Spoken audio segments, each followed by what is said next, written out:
대통령 경호처가 군 경찰까지 지휘한다. 저는 제 눈을 의심하지 않을 수 없었다. 이게 가능해? 실화냐? 그래서 이런 발상을 할 수 있다라는 게 놀랍고, 그래서 봤어요. 기사 내용을 좀 봐야지. 윤석열 대통령 경호처가 앞으로 경호작전 과정에서 군과 경찰을 직접 지휘하게 된다. 경호에 투입된 군경 지휘권이 대통령 경호처에 넘어간 것은 건국 이래 처음이다. 와, 가능한가? 2022년 대한민국에? 오늘 대통령 경호처에 따르면 경호처는 이런 내용을 담은 대통령 등 경호에 관한 법률, 시행령 개정안을 입법 예고했어요.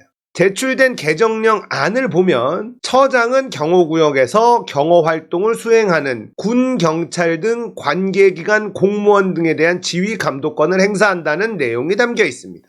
경호 업무를 효율적으로 수행하기 위해 필요한 경우 권한을 행사하려는 것이 입법 목적이랍니다. 자, 경호처 경호 대상은 대통령을 포함해 대통령 가족, 전직 대통령, 외국 국가 원수, 국내외 요인이다. 이 과정에서 경호처는 소속 인력만으로 업무가 여의치 않으면 군과 경찰 등 관계기관 공무원 지원을 받아왔다. 윤석열 대통령 서초동 자택과 한남동 대통령 공간에 경찰관이 배치돼 경호 업무를 수행한 것이 사례다. 사실상 경호처가 파견 공무원의 지휘 감독권을 행사해 왔지만 명목상으로는 소속기관 지휘체계를 거치는 게 흐름이었다. 앞으로 시행령이 개정되면 경호처는 기존 지휘체계를 생략한 채 이들 공무원을 직접 통솔하게 된다. 대표적으로 군과 경찰을 포함해 정보기관 등 각계 공무원이 경호처 지휘 감독하에 놓인다. 경호 업무에 투입된 공무원 통솔권이 경호처로 넘어간 것은 대통령 경호법이 1963년 제정된 이래 이번이 처음이다. 얼마나 무서우면. 이거 지은 데가 많아서 이러는 거 아닙니까? 와, 차지철이 바로 떠오르지 않나요? 이렇게 되면은 경호처장이 최고 실세가 되는 거예요. 자, 이 찍들한테 물어보고 싶습니다. 여러분들이 그렇게 싫어하는 북한, 김일성, 김정일, 김정은 이런 모습 아니에요? 자기 마음대로. 제가 이걸 보면서 이런 생각을 좀 해봤습니다. 왜 이렇게 했을까? 왜냐면 대통령은 군 통수권자이고 경찰도 좀 경찰국 만들어 놓고 다 자기들이 다 쥐고 있잖아요. 그런데 왜 경호처장에게 최고의 권력을 주려고 하는 걸까? 왜 그럴까? 자, 거기다가 날짜를 보면 지난 9일, 11월 9일 입법 예고했다는 거예요. 저는 이런 생각이 들었습니다. 장악했다고는 하지만 마음대로 안 되는구나. 자기 사람들 심어놨는데 자기 마음대로 안 되는구나. 저는 이런 생각이 좀 들었어요. 첫 번째 이런 생각이 든 이유는 국정원이 마음대로 움직이지 않았죠. 국정원의 기조실장에 자기의 오른팔 이런 소리 듣던 인간을 기조실장에 꽂아놨는데 국정원 장악이 안 됐습니다. 국정원이 들이받는 바람에 완전히 시녀로 만들어 놓은 감사원이 만든 이 조작들이 다 가짜임이 드러나 버렸잖아요. 그래서 서욱 전 국방장관이었나요? 구속했다가 도로 풀어줬잖아요. 지금 이 12구 참사 이후에 경찰 내부, 소방관들 내부의 이 반발 이런 게 보인단 말이에요. 마음대로 안 돼. 국방부라고 마음대로 되느냐? 뭐 그것도 아닌 분위기 같다는 거죠. 군인들도 지금 사기가 지금 바닥에 떨어져 있단 말이에요. 일본하고 군사훈련하라고 시키지를 않나. 전범기에다가 경례하라고 시키지를 않나. 이 군인들의 자존감은 바닥을 치고 있다는 거죠. 이런 상황에서 경호처 여기만큼은 무조건 내 말을 잘 듣는다. 경호처 인간들은 무조건 내 사람들이다. 그렇다면 경호처장에게 막강한 권한을 주자. 이런 게 아니었을까? 이게 말이 안 돼요. 아니 무슨 경호처가 군하고 경찰을 지휘해.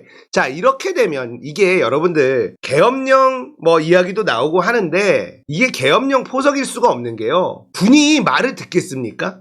대통령 경호처가 우리 위로 온다고 경찰들이 말을 듣겠냐고요. 이거는 완전히 삽질인데요. 이거는 군하고 경찰의 자존심을 완전히 밟아버리는 짓이잖아요. 옛날에 박정희 시대 때 이때면은 몰라. 근데 이건 지금 안 먹힙니다. 그냥 멍청한 인간들이 내린 결론이고요. 주변의 참모들이 아무도 직원을 하는 사람이 없다는 거예요. 이게 먹힐 거라고 생각하나요? MBC 비행기에 안 태운 것도 마찬가지죠. 대통령 주변에 누군가가 브레이크를 걸어줘야 되는데 아무도 브레이크를 걸지 못하는 분위기라는 걸 알 수 있잖아요. MBC 니네 비행기 타지 마 이렇게 감정적으로 대응하는 대통령이 세상에 어디 있습니까? 그것도 해외 순방 떠나기 직전에 그런 일을 했어요. 해외에서 다 알고 있습니다. 지금 이번에 가서 1대1 회담하는 거 봤습니까? 아무도 안 해줍니다. 미국 잠깐, 일본 잠깐 끝이에요. 아무도 그 어떤 해외 정상도 만나주질 않아요. 1대1로. 해외 순방 가는데 대한민국의 대표 언론사인 MBC만 비행기 타지 마.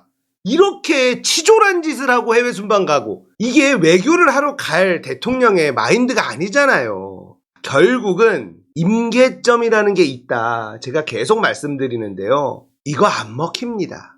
군하고 경찰이 이걸 가만히 있지는 않을 거예요. 물론 겉으로는 말을 듣는 척 할 수밖에 없죠. 그런데 이게 제대로 작동할까요? 작동 못해요. 여러분들 생각해 보십시오. 경호처장이 만약에 대통령 경호와 상관없는 일에 관해서 대통령 경호랑 연결지어서 군에 뭔가 지시를 내린다. 제대로 작동 안 합니다. 윗대가리들 변절자들 있겠죠. 그런데 군 조직과 경찰 조직은요. 엄청나게 방대한 조직이에요. 안 먹힙니다. 걱정하지 마십시오. 그리고 이게 시행령을 고치는 건데 지금 시행령안을 입법 예고한 거잖아요. 자, 대통령이 시행령으로 정치하는 거 막아야 된다라는 공감대가 계속 형성이 될 겁니다. 민주당에서 이걸 막아야죠. 이게 계엄령으로 갈 거다. 독재로 회귀한다. 그렇게 마음대로 안 될 겁니다. 걱정하지 마십시오. 시민들은 이제 다 알고 있어요. 이거 안 돼.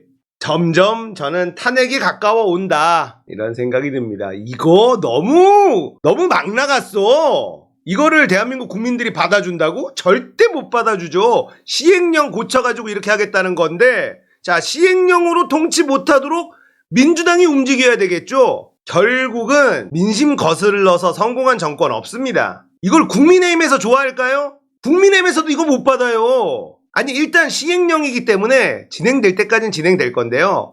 국민의힘에서도 이거 반대해요. 자, 이거 만약에 국민의힘에서 지지했다가 다음 총선 어떻게 될 것 같습니까?